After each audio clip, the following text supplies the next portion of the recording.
Réponse posée là qui n'a Tshisekedi d'après Sibinoté à Jean-Pierre Bemba et Lobami Bongo. Réponse pardon. Donc une minute. Makambo Bemba lobby tala. Bemba répondre déjà. Tala te. Réponse à Tshisekedi à ça Bemba s'appelle Sibino. Mais bien no faje salami na lac Tumba. Bato bakufi plus de 100. Lac Tumba no faje salami Moussa Bemba yango Iwana. Chaque mois 100 Congolais bakufa na noyade. Nous souhaitons que Bemba s'occupe de ces choses-là. Que plutôt de venir nous parler de la nationalité de Kabila. Aujourd'hui, ramener la question à la nationalité de Kabila, ils allaient distraire les Congolais. Kabila est Congolais, la seule chose que nous nous disons, président de la République Abosana Yango. Azonga, avant de s'occuper de Bilanga Naye, Bamakashini Naye, mais président de la République Kabila Okoma Ango, jamais, mais c'est un Congolais. Merci beaucoup. Tous les Batamayele, ceux qui dialoguent réalité, ceux qui unité réalité, cohésion réalité, qu'est-ce que vous proposez? Vous disiez non, laissons Félix Tshisekedi s'est noyé. Vous croyez vraiment que si Félix s'est noyé, nous tous on ne va pas se noyer? Mais ce monsieur-là a le pouvoir. Même ceux qui basent 5% en Boka. Mais Félix peut décider de foutre la merde dans ce pays et on sera dans la merde de nous tous. Ça c'est Pen qui parle. Il y en a qui ont été journalistes pendant longtemps. Moi depuis que j'ai commencé, je suis toujours politique. Félix Tshisekedi, Bissona et toi Benemité. Nous sommes des adversaires politiques. C'est vrai. À Kamimbo Kamabe. Mais Lelo, alors, concrètement, voilà. Alors,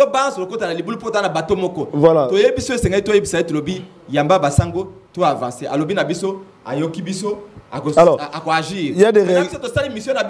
Les missions sont accomplies. Nous continuons le travail de président. La balle est dans son camp maintenant. Mfalanga o epesami na bato banso po bafinga fayulu toyebi yango ezala baswa disant certains journalistes o bapesa mfalanga ezala ba tiktokers na ba tiktoker o bapesa mfalanga ba dénigrer fayulu ba finga ye ba lo ba États-Unis mfalanga. Ce n'est pas la première fois. On nous a attribué 5 millions, 6 millions, 10 millions. La pesa biso tango to sala bloc patriotique.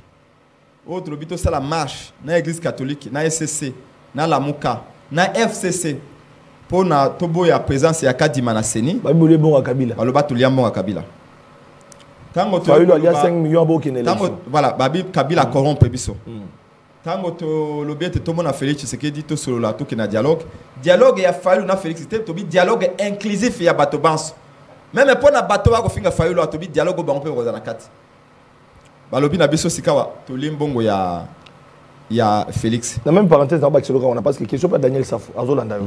Daniel Safo bien tout na yo lobi na tongo Martin Fayulu akina ko sanini et puis il est prêt ya ko recadrer bino la muka. 30 ans c'est trop, ma Congolais va aller couper 30 ans c'est trop. Voilà bande konangai ezale sengo mingi po ete papa sentinelle en tant que Sinzili Yamboka kutana na bino mikolonyo so pona kobeta masolo ya Congo. Boyebi ete makamba koloba na mboka na biso ezali ebele po ete na République démocratique du Congo situation ya agression rwandaise oyo esali ba victime oyo esali ete lelo yo bandeko bakutana po ete balobela likambo tali camp de la patrie makambo tali bosangisi bomoko ya ba congolais autour ya question oyo bolandaki mona mboka Martin Fayulu oyo akene kokutana na ndeko na Félix Tshisekedi le président de la République ya solo batie ba clivage wana nyonso politique pembeni kotala ongai nazali président élu o tenga nazali président autoproclamé o vérité des urnes o bona boité ba biete likambo tali Congo esengeli kobeta masolo esali polémique na ba salon politique esali polémique na ba opposition ba susu balobi ete ezali indécent mwana mboka Martin Fayulu akokende ye moko te basu balobi te akokende kasi esengeli asula pona ba yikepe pona ba misu batikali voilà bande ko balandi tokobeta masolo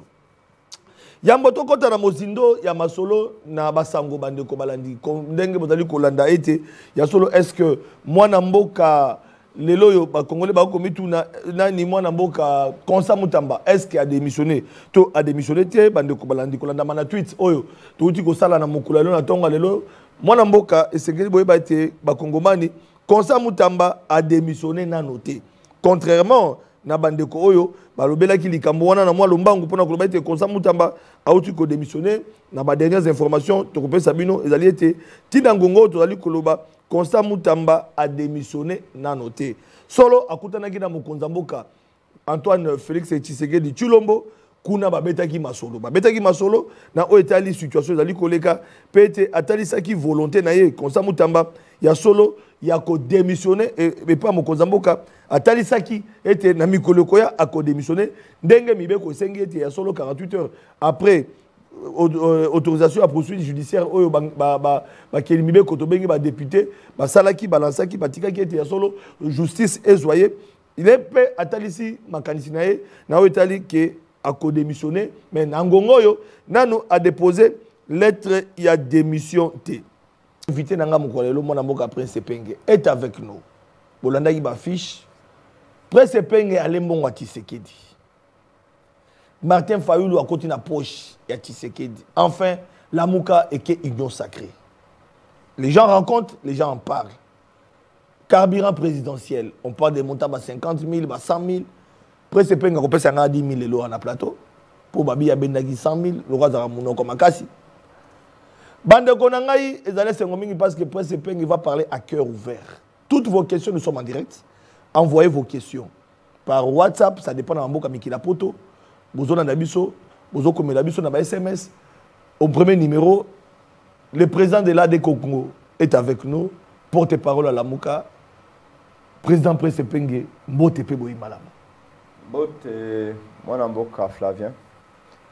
Et c'est ngotondinga ya koya na émission où on a les kaka depuis presque 15 ans. Tokundola. Mais les simingi pe na pesi mbote na bana Congo baso. Mwana mboka Prince Penge il y a moto kota na maman na likabo parce que autour de ça l'activité il y a mon nene mililu ya monene pour base pe balinga bayiba il y a mo expliquer na plateau boyoka masolo ndenge lekaki na base mona mboka Prince Penge uta kokuta na bango na mona mboka Félix Tshisekedi Tshilombo base tomboka ki est-ce que bayoka ki to bayoka ki Prince Penge te bolanda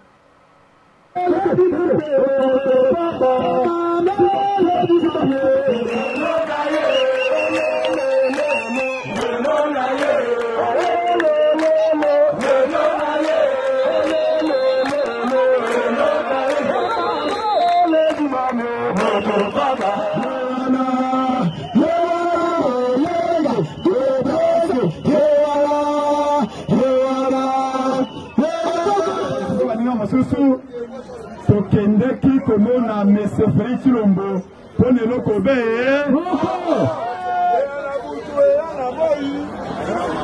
Tolobi Congo ekokabwana tango tokei Kisangani na président Martin Fayulu abimisi slogan Congo ekolobo Congo ekolobo mais bon l'entendant malamu soki botali lelo configuration Congo oyo kuna komi kosala ba consultation oyo koto azali aboye akolia shawama Congo kabani te kabani te oyo komona tete komi lokola deux pays yango mokonzi ya mboka ya solo solo natefo alobi Congo okabwanaka nde alobi tokei komona Tshilombo alobi yango na butu te alobi yango na moi te pamba te maso tosala yango be na telekamaka baprive ale na te pasi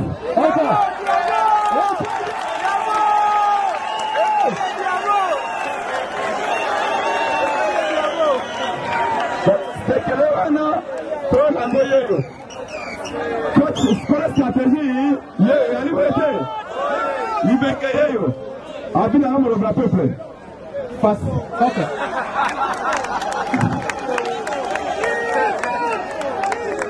to kenda wana na bimbo bobenga biso opposé anzala to la sabino te bola question pe ana se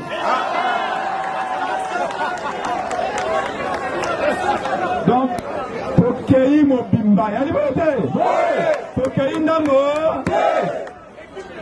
siko imaginez siko comment il peut payer mon siko attaquer des points OK PSP na simbi défense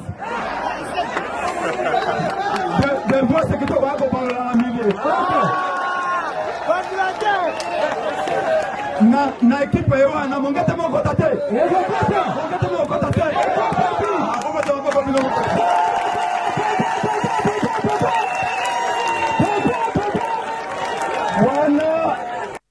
voilà bandeko balandi botour landa mwana mboka presse penge na base na mwana mboka presse penge milulu ezalaki wapi restitution oyebete biso toyali bato ya peuple la muka yali plateforme ya liboso ya politique na mboka oyo ekeyame mpona kopesa réponse na bamituna ya peuple na desiderata ya bacongolais ya province nyonso donc wana ezalaki na boulevard Lumumba mpona ntango toke komona ndeko Félix Tshilombo toyebisaki bato na télévision toki toke komona ndeko na biso mpona koyebisa ye te ayamba basango tokenda na dialogue toluka unité toluka cohésion mboka na biso ezonga bomoko Goma Bukavu bandeko bakomona passe bakokufa tozonga lokola ekolo bomoko yo ndeko Flavien lelo ozwa pe micro na yo okei na Goma un interview na Goma un interview na Bukavu oh lelo tu ne peux plus altérer à Goma tu ne peux plus te rendre à Bukavu pourquoi Bunagana 3h30 la dernière fois ndeko Félix Tshisekedi Alobama kamba Bunagana ça fait 3 ans et demi. La dernière fois, c'était comme Bunagana, ça fait 3 ans. 3 ans. Donc, c'est une situation qui ne peut plus durer. Et donc, Tokendeki, tout le monde est de Félix Tshisekedi, tout le monde est. Maintenant, le col à Tokendeki, c'est comme un peuple. C'est comme ça que le prince Penge, de Mosque, tout le monde est sous. Le peuple n'a pas de combat. Et normalement, dimanche, au Fatina, à la Maluka, dans la Lima. Bon, il y a une opposition, c'est que les membres vont contribuer 100 francs.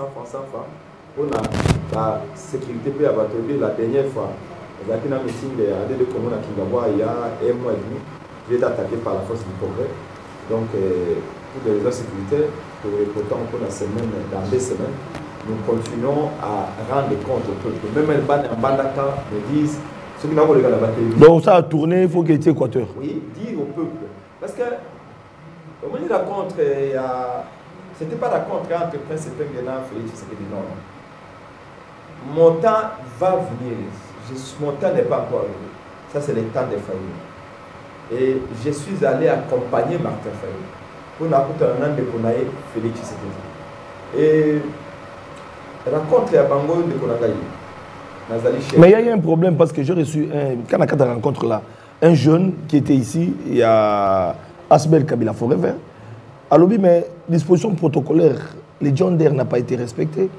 Bamoni président ADD Congo, Bamoni Mwanaboka Martin Fayulu, Bamoni Lexus légal, Bamoni Devos Kitoko, Nande Bovandaki, mais Bozu maman, vous avez une maman moko, Botier Nassima. Est-ce qu'il n'y avait pas moyen, na liboso ba papa, bon Lukata pour na respecter gender, bon se faire représenter, atana Ndeko Moko. Il y a moi aussi, le coup là, maman Chantal Azala qui wana. Avant d'aller bosso, pour respecter quand même moi. Apparemment dans la Mouka, dans l'opposition, basi basa na place il y a quelqu'un qui a soulevé. Comment on répondre à l'opinion? Non, vous savez, est-ce que vous connaissez ça là? Très bien, très bien. Et ça encore, je voudrais dire à Martin Fayulu bravo pour son courage, sa détermination. Paix en mots et en beau canaille. Martin Fayulu a lobby na Félix Tshisekedi na ngito kutana. Ça Félix m'a invité été. Les protocoles sauté. Et puis tant au Tokei, c'est vrai qu'on a parlé pour un protocole, mais ils ont dit quand même simple, il ne faut pas que c'est la polémique. C'est vrai que bah quitte 5 ans à la Molongo, mais il s'est fait que protocole bah monique quitte Mongo soki 5e quitte et Kotiwana et qu'on dépassé. Pour des raisons, je dirais peut-être esthétiques. Ça, c'est le protocole de la présidence. Oui, bien sûr. Et mais c'est tellement rose, on a bien la tête qu'ils m'ont placé. Ils ont dit. Ils ont dit qu'on plaçait, qui te place voilà. Mais je crois que Moutuya Mayele, Nabakawana, à Kolobate, oh non, vous négligez moi sinon. Et puis, Bible est lobé même que ceux qui n'habitent ce que Bible a, je ne vais pas dire de bêtises. Hein. Mais je voyais souvent, pasteur Jacques Vernon disait, ce qu'il y a une église. Mais oui, dans la Bible aussi, on nous dit ça. Aucun de teux qu'on vend dans les boissons balamoko. On vend un peu dans ciment. Ce n'est pas parce qu'on vend les boissons qu'on vend dans ciment, c'est important. Ils allaient au Yozali. C'est parce que, vous savez, on a commis un livre qu'on a publié en bon moment, on a intitulé en gros la République du paraître, ou la cravato-vestocratie. Et les Congolais accordent plus d'importance à leur paraître qu'à leur être profond. Eux, ils salent de tous à la bateau. Ils allaient veste au cola daté, ils allaient cravate au cola daté. Ils allaient autres, ils allaient na kati. Et donc, Moutouya ya maman Chantal Momboni, ou ils moko ya maman Basimbi la muka, et l'ongwete pour avoir na sima, toi avoir le bosso. Parce que a commis plus important pour avoir le bosso, toi avoir na sima. C'est ça. Donc, on a ma périphérique. Nous devons rentrer dans les fonds parce que beaucoup de gens parlent de la forme. Oh, faut la attaque indéganine. Oh, faut le bayamba indéganine. Est-ce qu'à télémarketing ou fatia kotaki? Est-ce que ça, ce sont des questions périphériques? Moi, comme un homme d'État, on a appris à se concentrer sur les fonds. Et les fonds, c'était ni oyo. Motif raconte Faïl ou Félix. Dans les fonds, maintenant, tout mobile, tout réseau, il y a échange, il y a raconte na bango, et ali bitumba nambo kaesi là. Est-ce que réseau ana yali mabeto malam, yali malam. Réseau ya raconte Martin Faïl ou Félix Tshisekedi yali, le lengeni ni Goma est libéré, Bukavu est libéré, le lengeni va de konabiso kuna obi kana tango akala. Oui. Tango akala, il y a quelques années, il n'en est même pas. Bah étudiants, bah stagiaires dans la médecine, na bah paramédicaux, bah nous ça système Bukavu to Goma. Bah on a ko yape elle mo pour na stage. Bah ya kalisi souté. Bah to malade ba na Goma Bukavu musu bande ko yako za traitement bah ya ka souté, bah musu bande ko za ba vie bah ya ka souté. Et c'est nos frères, c'est nos sœurs, le sang qui a coulé là-bas qui coule là-bas, c'est notre sang. Donc pour Martin Fayulu, vous savez que Martin Fayulu a été pour la première fois le premier président de ce pays à être voté massivement et à l'est et à l'ouest. Et tant que vous élu par le peuple, moto ya solo moto que ça là, ato lali, ato la muki, même na koma, ma kansino za peuple wana condition de vie des andengeni. Et pour Fayulu, pour prince pengo ngana zali, priorité na biso bana Goma, bana Bukavu, bana retrouver liberté. Ce que Monique je répète, mingi Félix m'a invité à Kabango pour un poste, mais cette fois-là, c'est Martin Fayulu a sengi Félix Tshisekedi et la télévision, na boututé. La télévision a bien pour tout solo là, tout vendre la messa, tout résoudre. Alors, opinion et critiquer, opinion publique et critiquer même événement on a mais tout qui n'a ngambo ya bande opposition, Tolanda qui Maki Mukeba, je cite son nom, qui a dit que c'était indécent. Il a fallu le binomo qui n'est binomo. Aussi longtemps c'est l'opposition parce que c'est là qui m'a fraction opposition, non pas qu'à la mouka. Est-ce que d'aller qui te passe pour le chop chop? On a trois remarques à ça dans le Bisingaï. Première remarque, nous tous nous réclamons politiciens. Mais même dans quatre politiciens, il y en a qui posent les actes et il y en a qui commentent. Nous, on pose les actes. Et remarquez très bien, depuis 2019, il faut que Bissot la Moukato pose des actes pour nous commenter. Donc, nous devons reconnaître la liberté à chacun de commenter. Voilà. Mais vous savez la différence entre poser des actes, les gens qui agissent et ceux qui commentent, c'est que vous, jeunesse, vous commentez. Et certains politiciens sont comme les jeunesses, ils commentent. Mais nous, on pose les actes. Oui. Maintenant, quand on pose les actes, parfois on pose des actes qui sont à 100% très bien, parfois moins bien, de temps en temps bon, mais on peut aussi se tromper. Il peut y avoir aussi des faiblesses. Au moins rationnel, oui. Mais Moutou a commenté. Lui, c'est voix parfait. Parce que lui n'est là que pour commenter. Et donc, laissons la liberté à ceux qui veulent commenter. Mais deuxième remarque, c'est que le fait qu'il y a aucun de communes à Félix Tshisekedi est indécent en quoi? Il fallait qu'on pose une question. Poser une question. Est-ce que Zaki est indécent? Fayulu a signé communiqué Mokona Kabila na Moïse Katumbi na Sesanga. Si je lève ma chemise ici, on a une cicatrice des militaires et gardes républicains de Kabila à l'aéroport d'Angéli quand on était allé accueillir Papa Etienne Sylvain Mumba. J'ai été blessé. C'est sous Kabila qu'on a tiré si Martin Fayulu, tête de gonflée, Martin Fayulu a failli être dans les comas. Mais ce Kabila-là, on a accepté de signer un communiqué avec lui. Là, on a vu que l'intérêt du Congo devait être défendu. Est-ce que la même personne a dit que non? Le fait que Martin Fayulu a signé un communiqué dans Kabila est indécent. Malgré Kabila, les chaos que Kabila a créé ici, on a dit c'est un Congolais, on peut parler avec lui.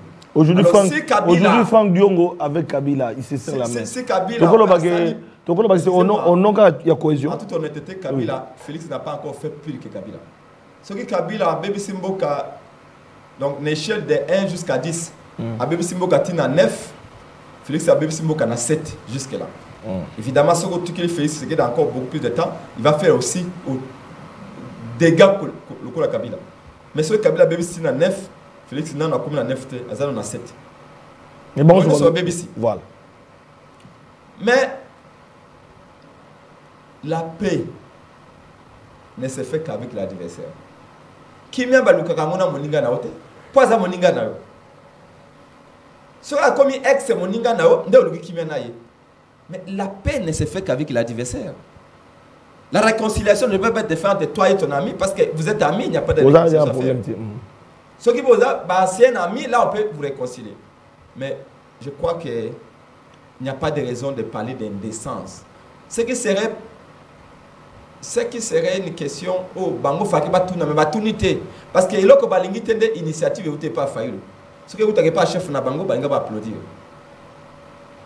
Vous savez qu'à ce moment, il y a des efforts que Moïse Katumbi déploie aussi, dans le sens de dire comment on parvient à la paix et à l'unité. Et je crois qu'il a été aux États-Unis. Oui. Joseph Kabila est allé à Goma, il a consulté. Il a consulté au nom de qui, pourquoi, et qui lui a donné l'autorisation de consulter. Et tout ça, il ne voit pas. Mais Fayulu dit, je parle avec notre frère Félix Tshisekedi, parce que l'élo, si Félix bloque et tout, rien, on n'ira nulle part. Vérité des urnes, on oublie. Président élu Martin Fayulu, non. Oui, donc c'est fini, hein, le combat. Aujourd'hui, vous êtes dans l'union sacrée. Il faut que Kabola les choux et la chèvre. To Kabola torchona ba serviette. Bonne union sacrée. Fayulu reste le seul président du Congo élu légitimement par le peuple congolais. C'est vraiment qu'on a Tshisekedi. À l'est et à l'ouest. Papa, Botelanga rencontre Wana. Merci pour la question. Botelanga rencontre Wana. Est-ce que Bolobana Tshisekedi Wana Fayulu, moi le président élu, je viens au nom de la paix. Tshisekedi, Yodali président élu. La carte. Mais quand tu as parlé de la nation, est-ce que tu seras qui Biloko loba la balabala. Le président élu. Biloko zoloba. Loba quand on boza Tshisekedi Wana. Ce qui oye si on a compris que yo za ngambo ya bato ba yé za motuna population awa maintenant ko loba pas na yo awa tala mon frère c'est awa basuka président élu molobeli ya peuple na mboko azaka ko d'abord et penge le reste bana simananga il le peuple a demandé pas peuple mandat populaire ya penge voilà mandat populaire pas Tshisekedi wana au fongola mono si on a compris que yo pe wa za motuna population baloba pas na yo tuna yo biano yangai olingo zana mituna na biano natikelo maloba nalobi na obwe sokoye baka tina nini tokendaki komona Félix Tshisekedi olingo tunanga motuna yiwana te pamba te tokendaki te pona kotuna moto na mutalo ba qualité na ye te so tokendaki lobi bokende kona pona kosala ko défier Félix Tshisekedi ya koloba biso président yoza président ça c'est autre chose mais là on est parti peut-être annoncer yango na peuple toi komona ndeko na biso pona ko yebisa été le pays est en guerre, crise sociale et ali, crise politique et ali, crise sécuritaire et ali, l'élo unité na cohésion ali nécessaire. Et yo landa ki yango parce que ali sinzeli ya peuple ne ba landa ki menga na molobe ya peuple. Basango balobi ni. Balobi lokola Félix Tshisekedi aboyi ko yamba bango, bango ba avancer ali té. Yo landa ki yango. Ba biketo sillonner monde entier, to consulter ba partie prenante nyos. Si quand il ça rapport et pas nani, et pas Félix Tshisekedi. Mais Félix Tshisekedi a connu koyamba bangote. C'est les sango qui ont dit c'est pas mes mots. Mais balu ngazambe eza basango eza pasteur exercice. Mais pas c'est balu basango bazana intention balu comment bon Tshisekedi l'après Tshisekedi. Donc bozolo bela moto. Oh il faut alongwa wana pour que bosa la schéma de transition sans Tshisekedi. Wana déjà za le kuta mais ali comme ça sotika na c'est ça na makasi. Ah voilà. Et donc to vend to biboy. Mais il y a urgence. Les gens meurent.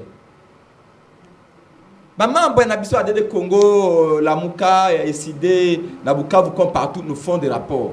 Les mouvements citoyens, je peux vous dire, aucun leader politique congolais n'est aussi proche des mouvements citoyens que Martin Fayulu, que Prince Epenge. Je peux vous le dire. Les échos que nous avons de la base, ce ne sont pas bien. Martin Fayulu, non. Mais parce que Basango balobi que Félix Tshisekedi akungo ya babangote. Allons-y tout mon aye, to yebisa ete yamba Basango poto ke na lombango situation oyo elonga. To longa na statico. Neto ko mona donc to kende ko mona ete poto sa compétition na za président élite na président élite. Ce qui mokolo wane ke yaka un jour to ko lobango. Eh bien papa, je vous l'ai dit. Nous ne sommes pas les alliés de Félix Tshisekedi. La Mouka est la plateforme d'opposition radicale. Ce qui dialogue avec le Bayet, lobby kuna bana Congo tout va sangana.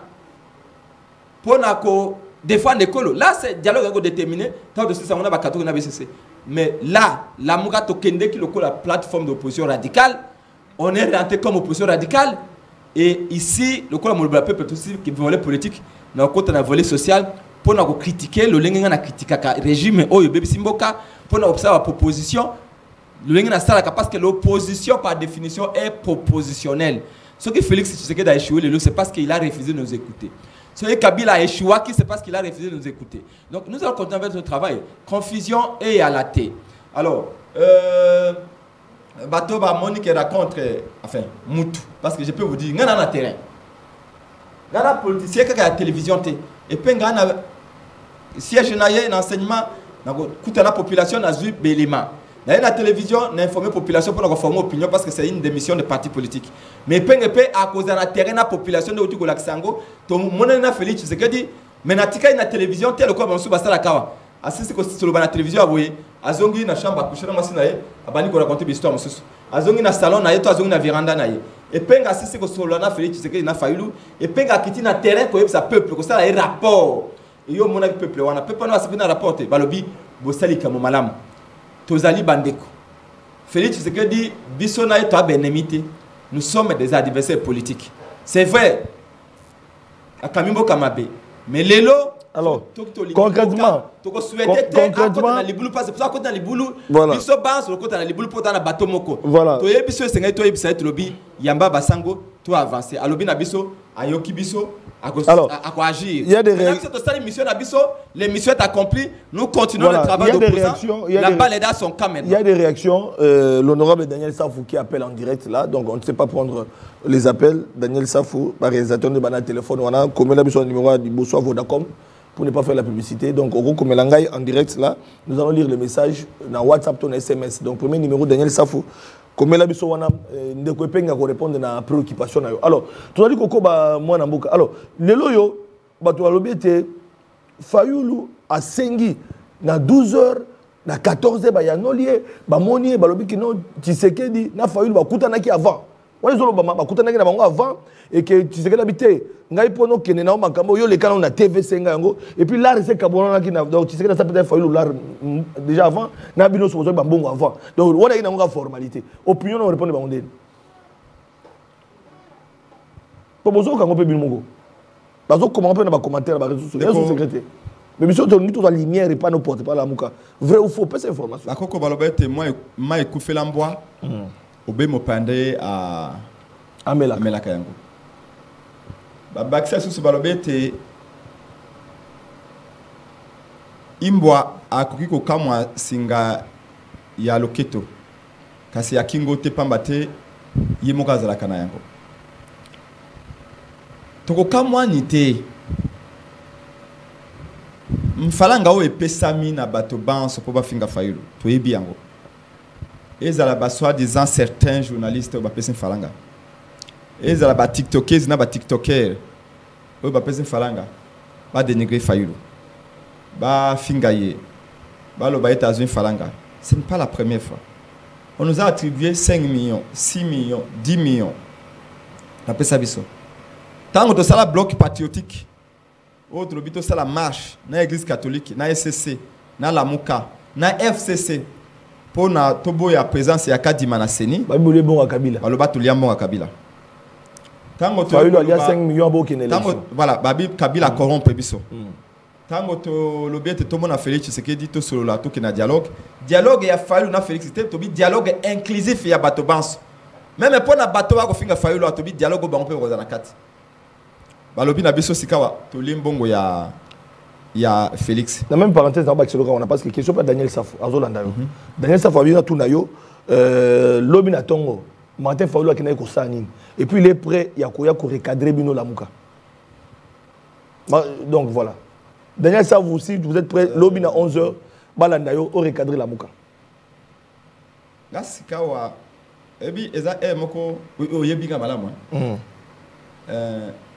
Eza na bandi politique depuis 21e année ango na banda politique na Frank Diongo. Na chaloupa. Eza na chaloupa après Frank Diongo chaloupa na vie na ngagno tout ça. Na sali plus de 4 plateformes politiques, on a un cofondateur, dynamique de l'opposition, FAC, Force d'accueil au changement, DTP, dynamique du président, Nabastim Mikaï, Vous faisiez partie de ma cofondateur. Madame Pakassa, Prof Kalele, Nimi, Akoufa, Jean-Paul Mbouembe et les autres.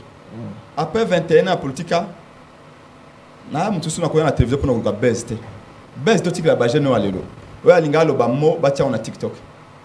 Je me forme depuis 20 ans pour gérer le pays, pas pour un député. Et puis naza plusieurs fois élu par le peuple. Non programmé. Ce qui est élection il y a Mabé au Félix organisé au thé. Non programmé. C'est le meilleur élu du Congo. Donc voyez-vous, na comme na stade monsieur. Tant on a kendaka au moins na aux États-Unis, France. Obi tan nganya so na kendaka Alexandre na bibliothèque. So tunu nga masa ko yebisa wete sika tika ka hôtel, nga na za la bibliothèque. Je m'informe, je me discipline pour gérer le Congo. Je suis en train d'imaginer le Congo que Lumumba aurait voulu voir quelques temps après sa mort.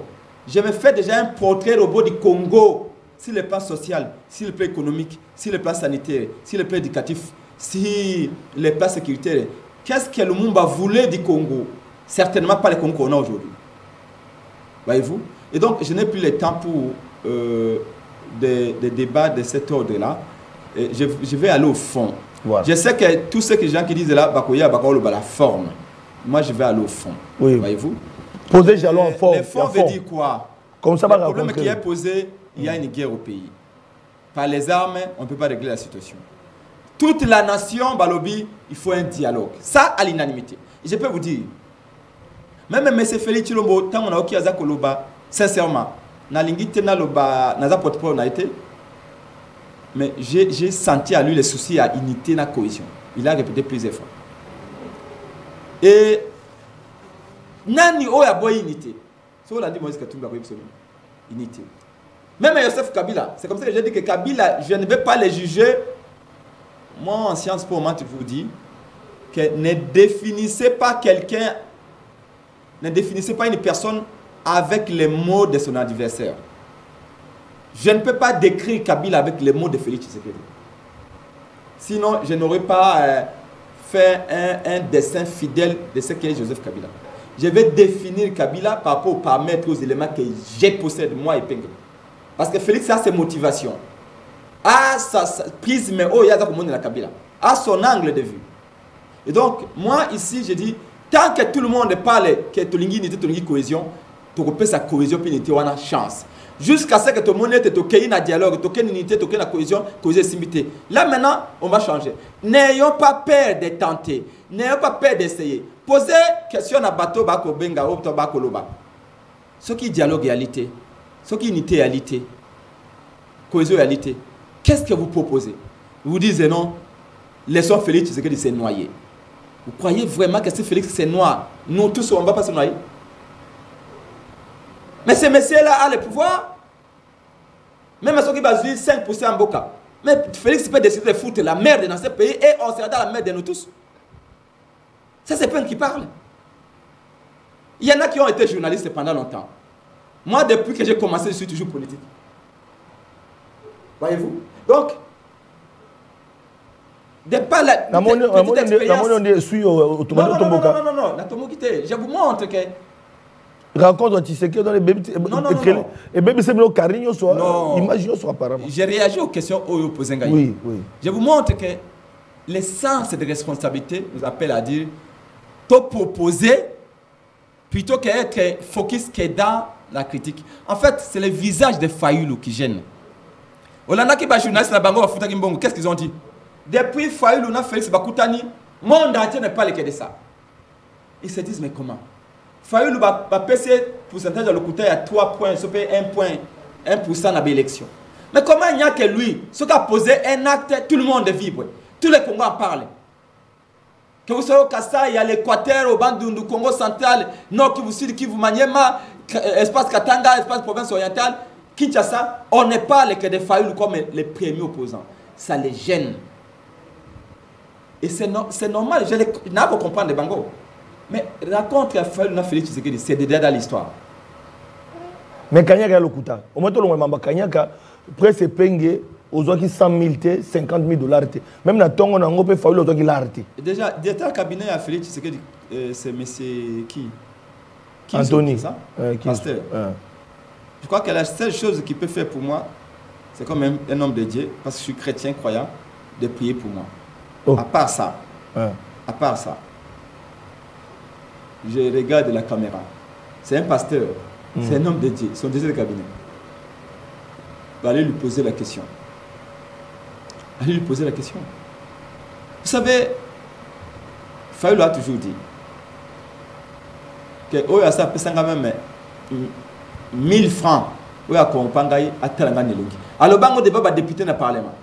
Et Penge, opposant radical, accueilli au l'opposant debout, to solo li pona kosi sa guerre, kosi la dialogue, to bimi debout. Personne ne s'est mis à genoux à la présidence et personne ne se mettra à genoux. Vous savez, en fait, les pouvoirs, c'est pas ça que les gens croient. C'est ceux qui pensent que le pouvoir c'est un moyen de voler, de s'enrichir, qui pensent qu'on ne peut pas parler de l'État.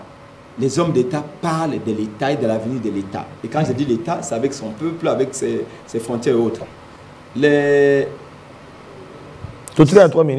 bateaux assez parlent d'argent, parlent de postures. Parce que si on dit 90% de bateaux, il n'y a pas de années. Position, il faut la Kinango.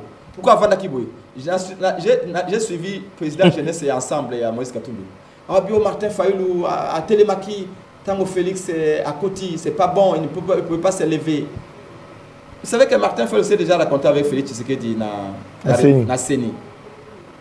Et à l'époque, les gens ont dit, il ne fallait pas saluer. Il va pouvoir naïe. Comme si il fallait pas saluer. Pour ça, réaction à Mozo Kango. Alors, ça saluer à Kaïté. Il fallait pas impoli parce que Monique Félix Tshisekedi m'attendait le beaucoup. Pour m'attendre à la Govanda. Ça, c'est un débat, il y a périphérie. C'est un débat de caniveau. Encore une fois, je répète. Alors, les débats aux intéressés congolais, les alliés, racontent à Bangoui Balé et bouger tous les Congos pendant presque un mois. Pour la ligne. Parce que Zaki raconte au sommet entre deux grands leaders politiques. Voilà. Et donc, c'est ça qui pour les fonds, tous les télémas pour Kabonanayo, parce que tu as drapeau aux pépas, tous les télémas. Drapeau aux pépas pour la population, c'est-à-dire exercice tellement permet un drapeau. Tellement permet un drapeau. Par Congoman, ba Kolandayo, parce que c'est exercice à Soukato Salaga pour honorer par Congoman. Question nanga Yambona Kota parce qu'il y a des réactions ici. C'est toujours Daniel Safou qui pose la question. Non, s'il vous plaît. Excusez-moi. Voilà. On répondrait sous voilà. Presque bien qu'on répondre sur les cannes à fauteuil. Voilà. Alors, voilà. Moi, la presque pengé. Aujourd'hui, vous pensez, drapeau Zotala, au nom et unité à Congo, nécessairement, et Sengeli, tu as utilisé voie à Sango, tu peux voir les États-Unis d'Amérique, où ils promettent biso, qu'il y a des milliards de dollars dans Misala, dans Mboka, Pekosenga, na Rwanda, Abima, ministre des Affaires étrangères, na biso, va signer protocole, communiqué conjoint, va signer qui d'ailleurs, et c'est Salemaki, et que l'autre chose de la solution Souka. Ou bien, et Sengeli, c'est là, Sango, Oyo, Balingi était Kabila, Azalawana, Corneille Nanga, Azalawana, Batonion Soba Vandawana, ou bien toke Nanzela, ya Mindele, pour que Kimia Kota, Batiape Mosolo Namboka. Pour Nakoluka Kimia, pour maquiller Tangarasuté, je pense qu'il faut écouter tout le monde. Mais pour la unité à Congo, pour la cohésion, pour libérer les territoires occupés, il faut écouter tout le monde. Voir les catholiques, ils ont voix obligée. Mais ils ont encore idéal parce que les Bibiso, les Congolais, pour la solution à Congo, pour l'avenir à Congo, histoire à Congo fait comme on a Congolais, na ban à Congo pour na ban à Congo. Ils assurent na Genève, na Paris, na Washington, na Moscou, na Bruxelles pété. C'est ça, ce qu'on recommande voir Iwana. Mais maintenant, il faut tout discuter. Rêve à le monde, mais rêve à le monde. Oui, en 60 déjà le monde s'est demandé quel veut le peuple. Et il avait dit le peuple a besoin de la paix et du pain. Sans le pain, sans la paix, on ne peut pas construire le pays. 2 minutes. On peut pas construire le pays. Mais laissez-moi Ndekonanga na mo le peuple. Ndekonanga y a ça caméraman na yo émission bato balanda yango yo. Ako tia so pressé trop. Voilà, oui, voilà. Atika 2 minutes. Réalisateur juste. Na mo le peuple yo so le bagi pour la peuple. 1 minute. Juste ko yeb ko le belo komoko. Na oki ba liawa lo ba nga sa réforme ya administration publique. Mais réforme ango ya liawo eza réforme lokuta. Oh. Liawo a comment ça passe Jean-Pierre Liawo. Ouais. A comment ça passe ba secrétaire général de l'administration publique. Oh tikabo. A kolinga a changé bango a permettre bango pour tia baninga na ye esika ya lingi. OK ba secrétaire général de l'administration publique wana. Bazwa na concours ya Banque mondiale. Sika wa Liawo balobi de information tozana ngoto. Anga bo administration. Ye balobi a kusinga ba liste. Chelanga 50. Chelanga 100. Soko boy wana problème na ye. Donc, les secrétaires généraux de l'administration publique. Merci pour la dénonciation. Si vous avez soit des réformes. Réforme et un verbe transitif. Changer en améliorant. Il y a changer quoi? Veut améliorer quoi? Dès l'instant où le secrétaire général de l'administration publique va gagner, comme le secrétaire général, suite à concours, il y a Banque mondiale. C'est-à-dire que tu as probité morale, tu as compétent. Merci. Par exemple, la ligne de Kosala, par exemple, na budget. Atia yesoki na présidence. Waza na présidence, atia yesoki na finance. Waza finance, atia yesoki na fait coutumière. Et comme ça, atia ba massa, les amis, les copains, les copines. On a ministre et tout ça. C'est pas ça. Voilà. L'administration colonne ne veut pas l'État. Merci. Après nous, il y a le journal. Après nous, il y a le journal. Merci. Moi, je pense bien que Balobi. Bien que Balobi. Réponse posée là, qui a Tshisekedi d'après Sibinoté, à Jean-Pierre Bemba et Lubami Bongo. Réponse pardon. Une minute. Makamo Bemba Lobi, tala. Bemba répond déjà. Tala te. Réponse à Tshisekedi, à Bemba s'appelle Sibino. Et puis, nos fages Salami, la Ketumba. Bato ba kufi plus de 100. Là que Tumba nos fois de Salami Moussa Bemba Yango Iwana. Chaque mois 100 Congolais va kufa na noyade. Nous souhaitons que Bemba s'occupe de ces choses-là. Que plutôt de venir nous parler de la nationalité de Kabila. Aujourd'hui, ramener la question à la nationalité de Kabila, ils allaient distraire les Congolais. Kabila les Congolais, la seule chose que nous disons, président de la République Abosta Nayango. Azonga, avant de s'occuper de Bilanga Naye, Makashini Naye, mais président de la République Kabila Okomango, jamais, mais c'est un Congolais. Merci beaucoup. Au revoir. Voilà.